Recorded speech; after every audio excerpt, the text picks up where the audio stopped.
Hello, this is the Stand's video editor Liam here.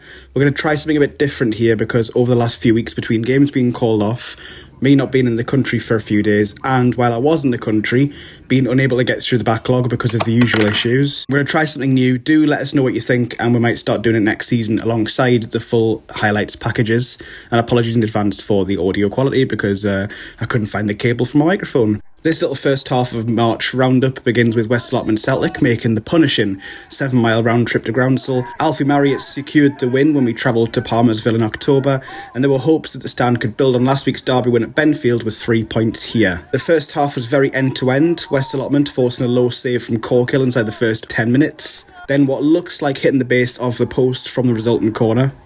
The Stand had good openings too. Hornsby's shot deflecting at the pass of Hopper, whose effort was blocked well. And from the corner, an inviting ball fell to Hopper, who couldn't quite keep his shot on target from 12 yards out. West Allotment's fullback does really well here to make space for himself and gets his forward in behind, but Corkhill makes himself big and blocks with his body from close range. Not long after that, Hopper also gets a dribble in a similar position, but he gets the shot away himself, blocked bravely by a defender. And then again for the rebound. This one's just for me, this one. I think you should get a bonus point of some variety for doing this. A lovely clean hit of the VO camera from Shep, but thankfully it survived to tell the tale. Still in the first half, West Allotment will wonder how they've not made more of this opportunity. Someone arriving at the back post to turn that in, and they are ahead. Midway through the second half, Louis Anderson received a nice pass from wide, but his shot just flashed wide past the post. It was looking like one of those games where neither side will be able to poke themselves ahead, this one stinging the palms of the West Allotment keeper. And this one's desperately unlucky. Richie Slaughter's effort from the edge of the D deflects and loops into the air, striking the post. Here's the big moment. Jordan Lashley scored the only goal in the previous game at Benfield, and he'd get around 50 minutes to make his mark here, replacing Louis Anderson from the bench. And just 6 minutes later, a delicious cross from man of the match Jay Hornsby perfectly found super sub Lashley to head in his 6th goal of the season.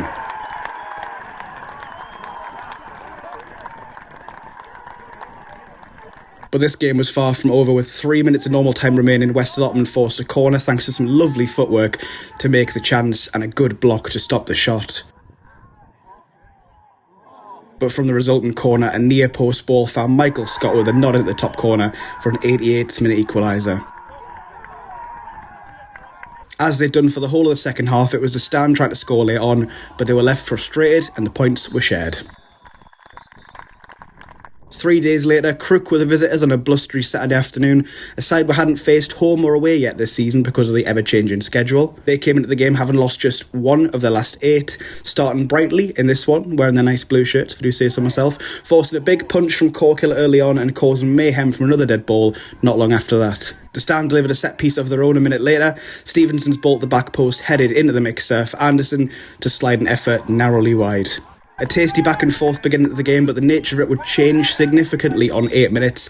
Aaron Weirmouth with an elbow into the back of Craig Scott's head, and the Crook striker was shown a straight red card. From there, the away side's game plan changed. The Stand were allowed to have a lot of the ball, and Crook seemingly invited the pressure. Hopper heading over here from close range. Crook's defence had a lot of work to do for the duration of the game, constantly throwing defenders at the ball to stop efforts on goal at any cost. Not that they'd have had to worry, because Crook's goalkeeper Alex Curran put in an incredible shift. This near post save at point blank range is one of many he had to make. The Stand's best effort of the game so far on 39 minutes, when Jay Hornsby's cross found Andy Byrne, who headed it against the crossbar, something the Crook bench quite enjoyed. A corner followed not long after, this time a Stevenson header flashed wide. The second half started just as the first finished. Heaton piled on the pressure, trying to carve out that opening. Half-time sub Jordan Lashley saw his low effort whiz past the post. 10 minutes later, Lashley got in behind just to have his shot charged down by the stubborn away defence. The Stand were throwing everything at the 10 men of Crook, but coming up short. But an opportunity to try something else appeared on the hour mark. The ball bounced up against the hand of a Crook defender inside the D. Free kick in a good position. Notoriously a difficult spot to get the ball up and down again, but no problem for Dan Stevenson, whose rocket was unstoppable and gave the Stand the opening they desperately craved. Crook's defence finally breached. They suddenly had something to chase. A rare venture up the field earned them a free kick. That free kick forced a brilliant save from Callum Corkhill. and a pinball in the box from the corner fell at the feet of Zachary Bewley, who put 10-man Crook on course for the most unlikely point. But the stand wanted all three, and on 83 minutes, this Dan Stevenson effort from range drew another top save from Alex Curran in the Crook goal. Curran was involved again 4 minutes later. Liam Doyle's cross fisted away before it could reach Sean Reid. A possible penalty shout, but nothing given by the referee. As the seconds ticked away, Heaton were not content with 1 point and continued to throw everything at Crook. Another great ball in, this time Sean Reid made a connection, but Curran got down to his left and pushed it away. One final chance from the corner, Sean Reid was determined to get the winning goal, once again denied by Curran. Crook withstood one final attack and they were rightly delighted with their point after playing the vast majority of the game a man down. If this game was anything to go by, the trip to Crook on April 6th will be a cracker. The stand were due to play again the following Tuesday, but the trip to Wickham was postponed because of a waterlogged pitch. This is something I was selfishly quite happy about, as I had hoped to make the trip to Wickham but couldn't, as I was taking in Barcelona's Champions League victory over Napoli at the city's incredible Olympic Stadium. A city full of Barca blue and red, but I made sure that the black and white of the stand was represented here as well.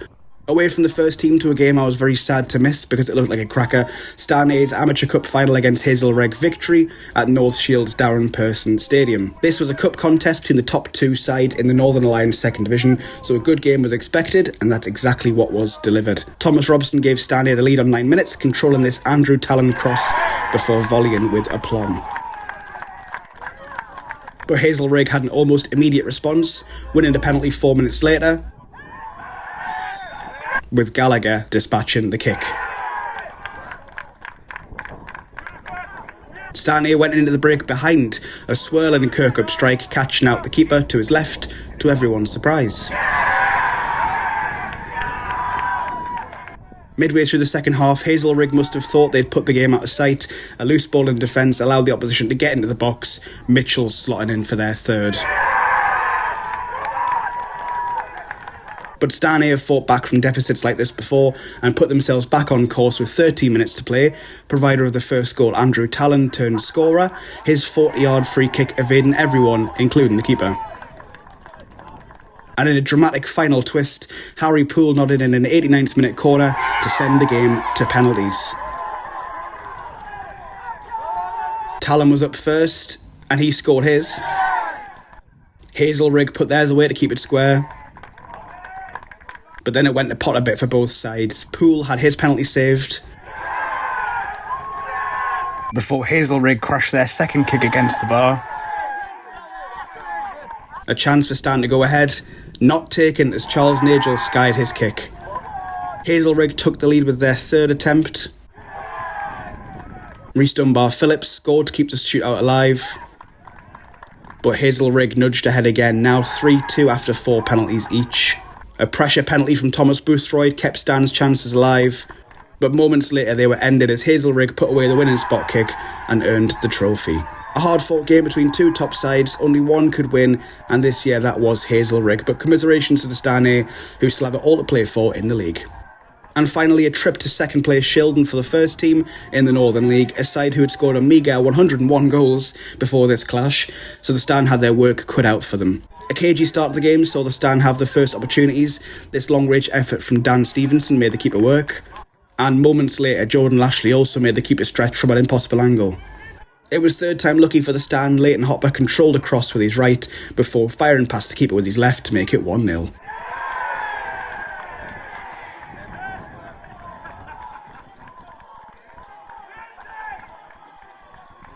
The lads might have ruined missed opportunities and control of the game. It's not inconceivable that they could have set a bigger target for Shildon to catch. The Stan defence held strong and restricted the home side of this kind of speculative effort in the opening half hour. But finally they found a concrete opening on 35 minutes. Veteran striker Billy Grulich-Smith, on the end of a teasing ball in the box, headed to the far post of Killen goal. Shildon's goal-scoring prowess has no doubt seen them score a few worldies this season. They were determined to get one today.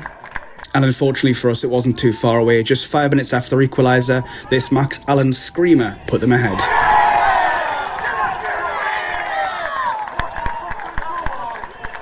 Chilton extended their lead just inside the second half, Grulich-Smith doubling his tally for the day with a lowest shot which trickled past Corkill.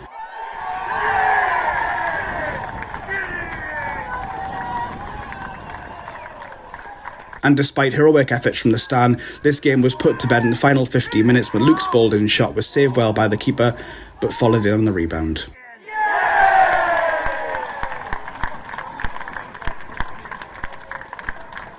That result means it's now 3 without a win for the Stan, but still a lot of points to play for in the final 4 weeks of this season. We really need your support, so if you're able to get one of the games, please do come along and be loud and proud for the Stan. As I say, if you've enjoyed this little experimental new way of doing things, do let us know what you think. Leave a comment underneath this video, tweet us at Heat and Stan, find us on Facebook, Instagram. We'd love your feedback. I know it would help me out a lot if I knew what I was doing. Thanks very much, enjoy the rest of your day, and we'll hopefully see you at the Gisborough game on Wednesday night.